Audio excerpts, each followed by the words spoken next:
ಅಂತ ಅಗ್ನಿ ಸೂಕ್ತ ಏನಿದೆ ಅದರ ಪ್ರಭಾವದಿಂದ ಆ ಗಂಧ ಹಾಗಾಯಿತು. ಅಂದರೆ ಇವರಿಗೆ ಮಂತ್ರಸಿದ್ಧಿ ಆಗಿತ್ತು. ಬಹಳ ಮುಖ್ಯವಾಗಿ ಇದು ಮಂತ್ರಸಿದ್ಧಿ ಆಗಿತ್ತು, ಅವ್ರಿಗೆ ಗೊತ್ತಿಲ್ಲ ಅದು. ಇದು ಸನ್ಯಾಸತ್ವಕ್ಕೆ ಮುಂಚೆ. ಆಮೇಲೆಲ್ಲ ಕ್ಷಮಾಪಣೆ ಕೇಳತ್ತಾರೆ. ಆಮೇಲೆ ಇವ್ರು ಹೇಳ್ತಾರೆ, ನಾನು ಹೇಳಿದೆ ಭಗವಂತನ ಮುಂದೆ ಇಟ್ಟುಬಿಟ್ಟು ಅದನ್ನು ಕೊಡಿ ಅಂತ. ಏನು ಮಾಡಿದ್ರು ನಾವು ಭಗವಂತನಿಗೆ ಸಮರ್ಪಣೆ ಮಾಡಿ ಸ್ವೀಕಾರ ಮಾಡಬೇಕು. ಯಾವುದೇ ವಸ್ತು ನಾವು ಲೇಪನ ಮಾಡ್ಕೊಳ್ಳೋದಾಗಲಿ ಅಥವಾ ಏನಾದರೂ ನಾವು ಭುಂಜಿಸೋದಾಗಲಿ ಭಗವಂತನ ಪ್ರಸಾದ ಅಂತಲೇ ಸ್ವೀಕಾರ ಮಾಡಬೇಕು.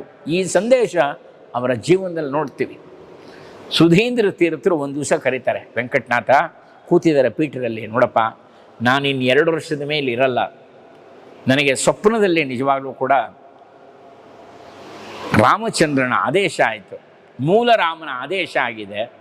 ಅದಷ್ಟೇ ಅಲ್ಲ, ಗುರುಗಳಾದ ಜಗದ್ಗುರುಗಳಾದಂಥ ಶ್ರೀಮನ್ ಮಧ್ವಾಚಾರ್ಯರ ಆದೇಶ ಆಗಿದೆ.